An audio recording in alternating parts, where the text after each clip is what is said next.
listening to the IELTS Podcast. Learn from tutors and ex-examiners who are masters of IELTS preparation.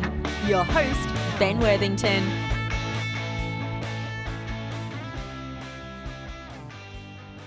Making notes for IELTS speaking part 2. In this tutorial, we are going to look at 3 tips for making notes in part 2. We're going to look at what you need for a high band score and why some students are stuck at 6.5. This will be valuable for you because we're going to look at effective note taking, and this is going to improve your speaking performance. It will also help you to deliver your talk because it'll give you guidance on what to focus on. And as I said, we're going to look at reaching that elusive band 7. Before we jump into this, I want to just briefly describe what's the difference between these tutorials and our online course. Well, with these online tutorials, we focus on one part of the exam. Now, with the course, what we do is we organize and crystallize the best of our knowledge, and we organize it into a structured path of tutorials for you to follow. Also, with the writing course, we have specific exercises in the course that help you, that you send in to us, and then we give you feedback on them just to make sure that you've understood it, that you've implemented it, and that you are improving. Obviously, as well, we notice the errors, we point out the errors that you're making, we point out what's going well, what's going bad, and it's all in a structured process. This way, by organizing the information flow, it's easier to study because you can sit down, and if you've just got your essays back, then you can just look at the instructions and it's like, okay, I've got to review my use of articles, irregular verbs, and then watch tutorial 4 on how to get ideas and tutorial 5 on building paragraphs that flow. And then all you do is just watch those tutorials, do a little bit of research regarding the grammar knowledge that you need, and watch those tutorials, do the research, write out the essays, send them in, and then in the meantime you can work through the next tutorials, and it's as simple as that. Whereas these tutorials, these podcasts, these audio files, these that you're listening to now, sometimes we offer exercises, but obviously we can't give you the feedback, which is essential for fast improvement. And secondly, it's not as structured. So it's a little bit harder to follow, and that's fine. I mean, I'm not going to develop like a whole series. I mean, in some cases I do develop a series, but basically the main difference is that the tried and tested, it's basically we've got a process on the online course. That's the main difference. There's a process to follow in order to get improvements and fast improvements. Same for the speaking course. Whereas these tutorials, it's a little bit more casual, although I do try to offer as much value as possible. And also, it's just audio. With the other, with the online course, it's structured. So you do this, then you do this, and then you do that, then you send in this, and we take control of the process. And also, there's PDFs in there, there's the error correction sheet, there's a lot of other material that just makes it easier, and it takes out all the frustration, and it takes out all the lack of structure regarding your preparation. Right, let's jump into it. IELTS speaking part 2. So let's have a look at an example cue card. Yeah, it could be something like, describe something you liked very much and bought for your home. It could be, talk about a very difficult task you succeeded in doing as part of your work or your studies. Describe a website that you bought something from. Obviously, there's going to be like a few different bullet points underneath directing you as to what you should include. This might be, for example, describe a website that you have bought something from. You should include how much, why you bought it from the website, what specific item you bought, and anything interesting or unique about this, or how it differs from buying in the shop. Yeah. So those bullet points are very important, and we're going to get to those in a second. Now, the main point for part 2 of the speaking exam is that you need to be able to show the examiner you can talk at length on a topic. This is very interesting.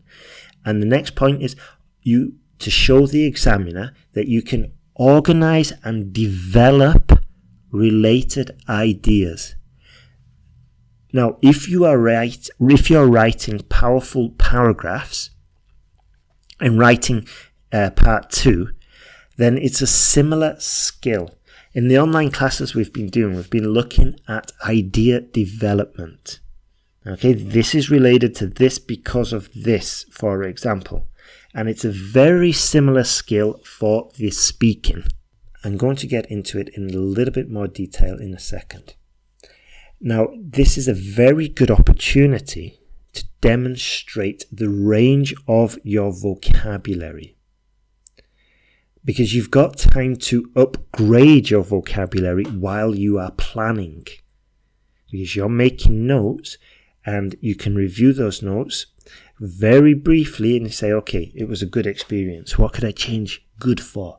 It was an enthralling experience. It was a unique experience. You see?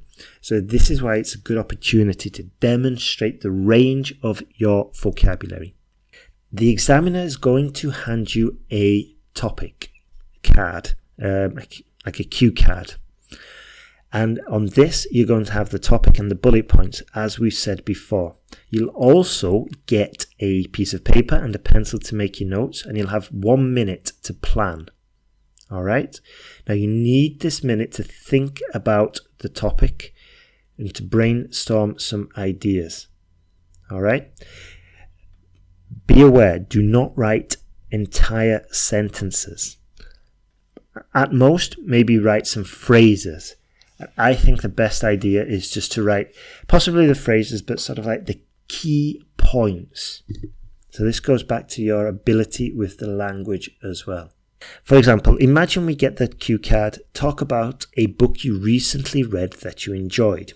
You should say the name of the book, why you read it, and what you thought about it, and explain what you enjoyed about reading the book. Now, some example notes could be, all right, for example, imagine that I read the book 12 Rules for Life by Jordan Peterson. Okay, I'm going to write down the title. I'm going to write what it's about psychology, philosophy, self-development. I read it because it's got some good reviews. It was recommended. All right. It's practical. It's insightful. It's good for self-improvement. It's good for self-reflection, learning, thought-provoking.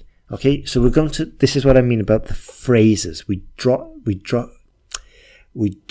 them down, not entire sentences. We're also going to use the bullet points as a structure. We're going to try and brainstorm a few different ideas. Now, as I mentioned, in the online course, we go into this a little bit more detail and I show you what I mean. Okay, we talk about brainstorming, we share a technique that helps you organize your thoughts. Okay, so this is a good example of what's the difference between the tutorials and the online course. Now, a rough guide would be 20 to 25 words, but you don't really want to worry about the word count. Yeah? If you can write long sentences, perhaps it could be useful, but I would honestly stick just for bullet points and key phrases. Because if you're writing out long sentences, then when you talk about this topic for about 2 minutes, which is what is expected, it's going to sound like you're reading from the paper, and that sounds incredibly boring, by the way. Now, the examiner is going to ask you to start speaking, and then you're going to talk about it for about around 2 minutes. Okay, you should get used to what 2 minute feels like. Obviously, you can do this by finding some cue cards, setting your timer on your watch, and ideally, you get into the habit of stopping speaking around 2 minutes. Okay, you're not. If you speak for less than a minute, it's going to affect your score. Okay, so it's ideally between 1 and 2 minutes. Ideally 2 minutes. Okay. Now, at the end of this, the examiner is going to ask you a few closing questions related to what you said. The whole thing takes about around 4 minutes, roughly speaking. Now, why is taking notes important? Well, your talk should be organized. There should be a logical flow. Okay, it's like a mini presentation. We've got the introduction, setting the scene, so to speak. The main part of the talk, which kind of expands on it, so our opportunity for details. And then the ending, which we've talked about a lot. Not talked about, but I've mentioned, where we just close the talk and it's like, and that's my small talk about a book I recently read. Now, if your talk is not organized, it's going to be difficult for the examiner to follow what you're saying. You're not going to get that high score. This is why the use of frameworks can be helpful. In the new speaking course that we'll be launching soon, and I've briefly mentioned this a few times already, but we're looking at frameworks like we've used in the writing, and we've had some massive success with those. We're looking at frameworks, detailed ones, which when you follow them, they lend this coherence, which helps you score higher. We're still testing out different frameworks, but we're getting some good feedback from the students that are using them. They're passing their exams. Very briefly, one of the most basic frameworks is, if we're talking about the book, for example, let me just go back to the cue card. Okay, why you read it. We were talking about a book. One of the cue cards says why I read it. I read this book because, if I remember correctly, it was recommended to me by my best friend, Simon. Simon reads a lot of books. However, he rarely recommends them to me. I'm glad he recommended it to me because I've learnt an incredible amount of knowledge, especially related to psychology. For example, I now know how to motivate somebody, whereas before I didn't really have any idea. Okay, there was a rough framework in that answer, and the intelligent ones amongst you, which is probably the majority, hoping it's the majority, the intelligent ones amongst you will have spotted that there were a few more like advanced constructions. So, we had the conjunction although, and we also had some more details in there by giving an example. I also talked about my friend. So I could expand the answer quite easily. And also, as I said, following the framework, there's a clear development there, just like we teach with our IELTS Writing Task 2, Jump to Band 7 or it's free writing course. So how can I score more than 6.5? Well, a good portion of the marks awarded for Part 2 is based on coherence and fluency. Okay, obviously we're talking about a quarter. because it's divided up equally between those 4 that I mentioned before. Now, what is coherence? Well, it basically means we've got a logical order and the listener can easily follow what you're saying. So as we've talked about previously, there's usually 2 types of test takers. The one that has an explosion of ideas and the one that is stuck with 0 ideas. So having a framework to follow that kind of forces these coherent answers will help you significantly. Fluency is another area that a lot of students struggle with. This is probably the student who is stuck without any ideas and who finds it difficult to get going and who usually runs into the problem of my mind goes blank. If this is you, then what I would recommend is practicing reading aloud, just reading in front of you and not stopping, okay? And getting used to speaking at length, reading aloud, possibly even recording it as well. So to score at a band 7,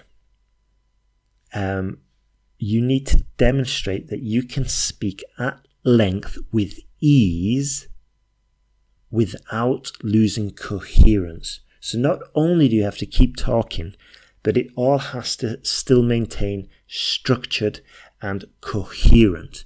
Now, if you're following a framework, then this is much easier to do because you're basically just following the structures. Now, if to get a band 6, okay, you'll probably be showing that in the criteria it says willing to try to speak at length, okay? And sometimes lose coherence, and there's sometimes some repetition, and there's sometimes some self-correction or hesitation. You see? So at band 7, we are talking at length with ease, without losing any coherence. And at band 6, we're attempting to speak at length, but sometimes we'll lose coherence. Sometimes there'll be repetition and there'll be some self-correction.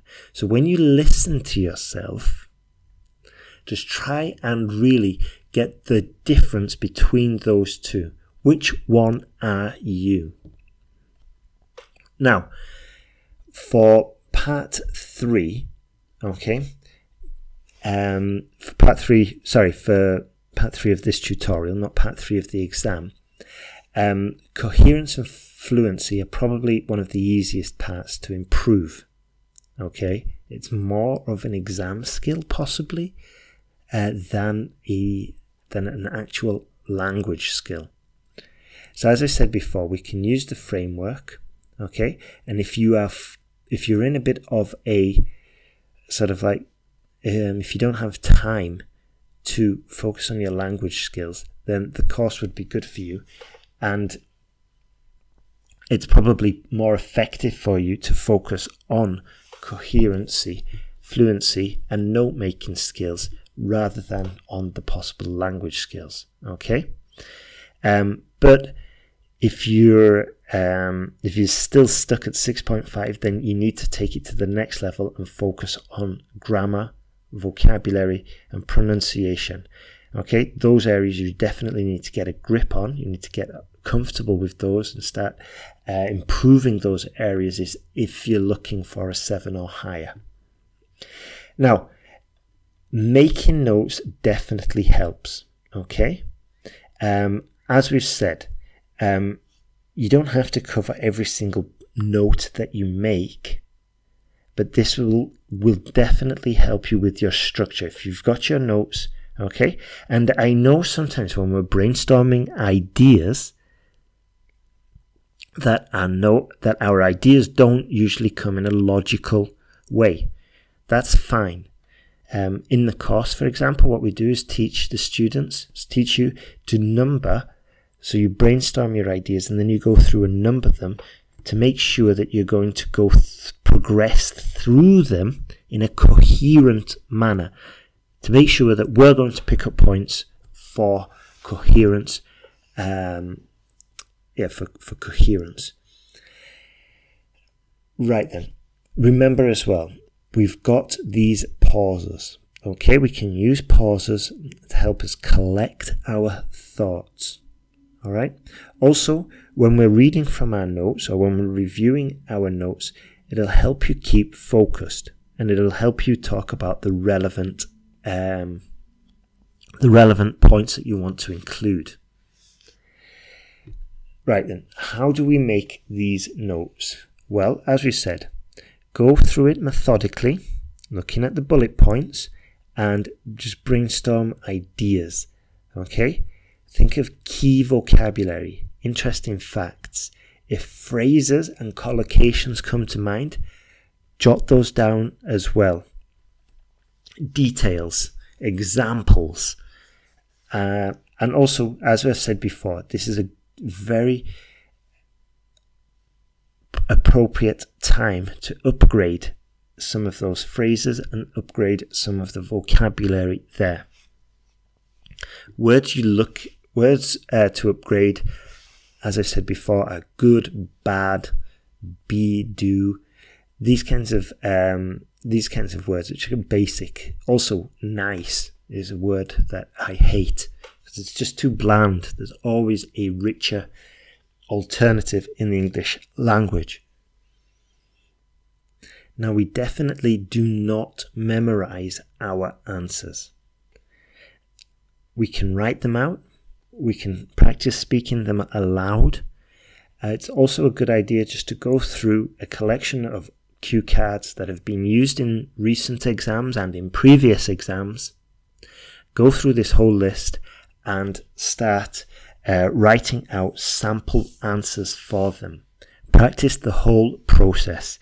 Get the cue card, make a few bullet points, and then I guess you could even talk into your phone and get it transcribed, or you could just record into your phone and listen afterwards and then transcribe it into the Google Doc and just see what corrections are necessary.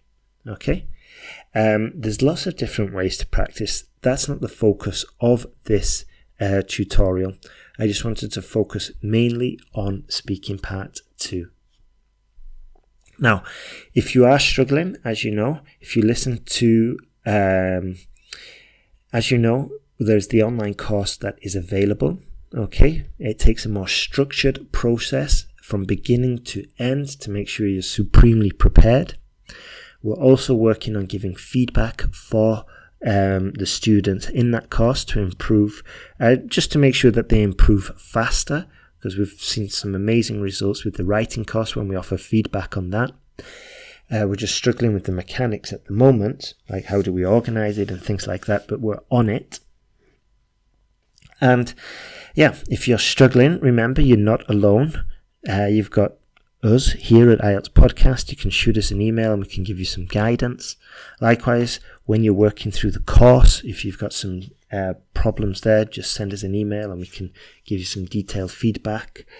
And yeah, just remember, keep moving with this and take charge of your own preparation. You don't need to go to a test center.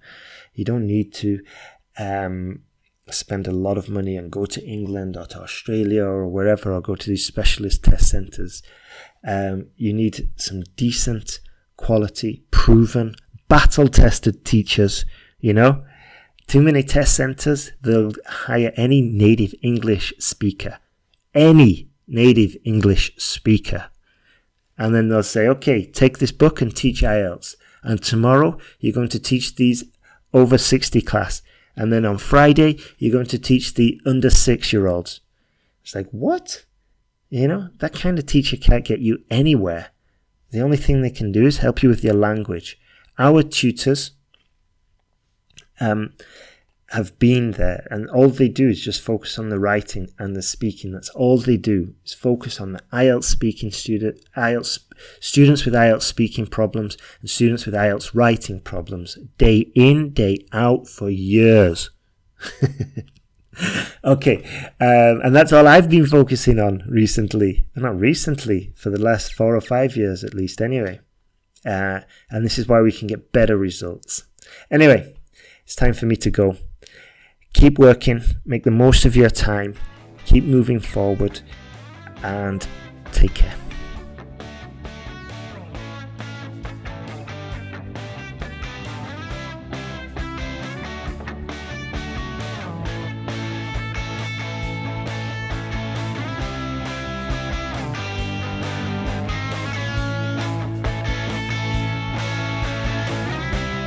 Thanks for listening to IELTSPodcast.com.